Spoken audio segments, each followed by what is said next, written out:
Hello everyone. Today I am not going to sit in that chair, that colorful chair is going to remain empty. I am going to get down on the floor and show you this preamp. This preamp was built in 2006 or 7. It was based from a model called AG3000. Last week when I was on live stream with OCD Mikey, OCD Hi-Fi guy, somebody named Larry from Colorado has an AG3000 and he has a question. Why is there 4 volume control knobs?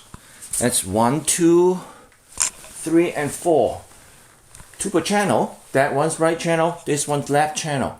I'm going to explain how that 4 knobs works and what effect you're going to get and what kind of spatial effect you can get out from that 4 knobs. So I'm going to move the camera to this tripod and put this microphone down here so you can hear what I'm talking about. Just bear with me now. I don't do my video, I don't do editing with my video because I don't want to spend any time on doing editing. As many of you have known, if you do editing of the video, it's going to take like 5-10 times more time than the actual video. Okay, so close the eye if you get seasickness easy. I am moving. It'll be shaky for a little bit. Hold it. I am in position. Okay. You are looking at the 4 volume control. I hope this is bright enough. From your position, this is where you are looking at the preamp.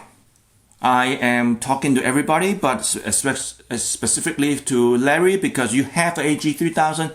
You asked this question. From your perspective, you are looking at the front panel of an AG3000. That's 4 volume control knob. This is your left. This is your right. The inside 2 knobs are for the positive phase of the signal. The outside 2s are for the negative phase of the signal. Now you have AG3000, you notice that the knobs are actually going like this. Going like this as up, this as down. So as the other outside 2, it's like a faucet in your sink. Because if you have 2 hands turning at the same time, this is way more ergonomic than this or this. So it's like this. So, okay, back to the volume control. So when you turn up this inside, which is a positive phase of the signal, higher than the outside, like so. 12 o'clock on a positive phase and about 10 o'clock, I'm talking about just this one, 10 o'clock and 2 o'clock mirror image of the negative phase, you will increase the depth this way. It's depth this way of the sound stage. When you decrease the positive phase and increase the negative phase more than the positive phase, you will increase the width of the sound stage. So outside 2 knob, outside 2 knob for the width is go outside this way. Inside 2 knob is go this way, depth. It should be easy to remember, but if you can keep it the same, the same will be the intended signal. But sometimes when you have a speaker that is required to place too close because of the physical location of the room placement, you can actually use the outside knob to turn higher than the inside knob to increase the sound stage increase the width of the sound stage.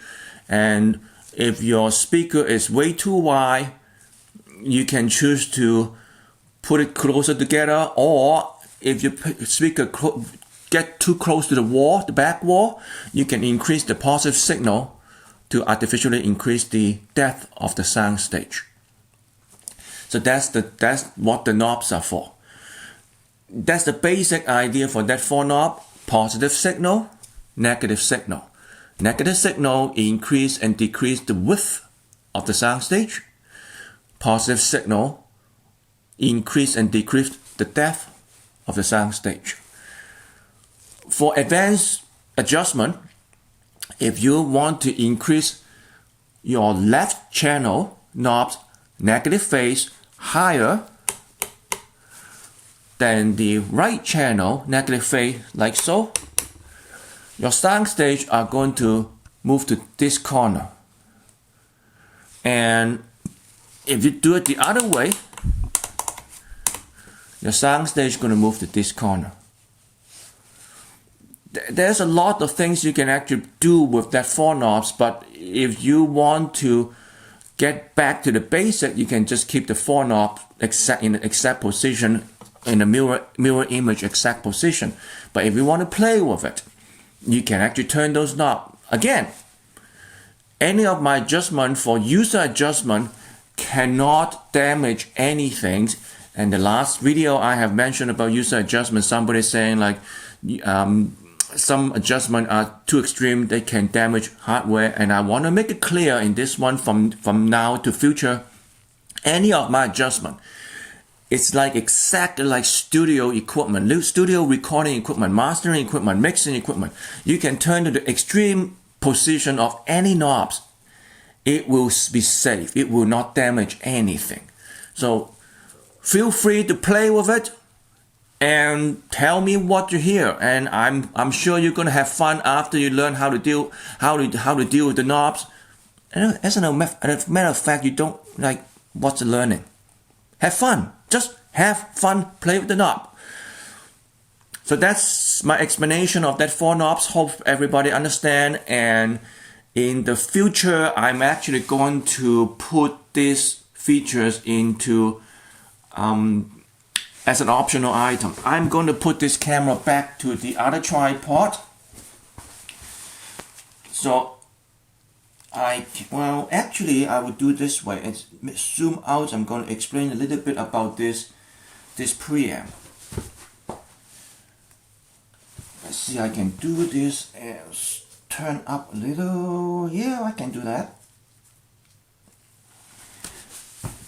This phase knob I am going to offer as an optional item to most of my preamp, future preamp and integrated amp. You can ask for that phase knob. There are sometimes I can put it in the production model, sometimes I cannot. And I will actually do another video to explain why. Anything is possible. It's just a matter of how far we have to go, and the farther we go, the costs go up, and it's custom job. So that's something that everybody has to be aware of and hopefully understand. And that is for the future. And just for anybody that interested in looking at this is a preamp that I built in about 2006 or 2008. It was based from the AG3000, 4 knobs, obviously, same tube circuit, and these are the film cap, the custom film cap that I had back then as a power supply. The blue ones are actually 200 microfarad. These are 10 microfarad. And AG3000 was 90% film caps and 10% electrolytic. But this one I built is actually 80% electrolytic and 20% film cap. And there's a separate power supply right behind me. And I can take the camera off and just have a shot that you can take a look at what they are. That's the power supply for this preamp. This preamp doesn't really have a name, and since I took it off the shelf and talked about the 4 knobs, I thought I'm just gonna bring it down here so I can modify it and put some latest features into the preamp and use it. I'm sure it's still working after I dust it off a little, and I'm gonna go back to work now. So until next time, stay safe and keep playing. Well, keep playing your music, isn't it? That's how people keep talking about. Yeah, keep playing the music. Bye.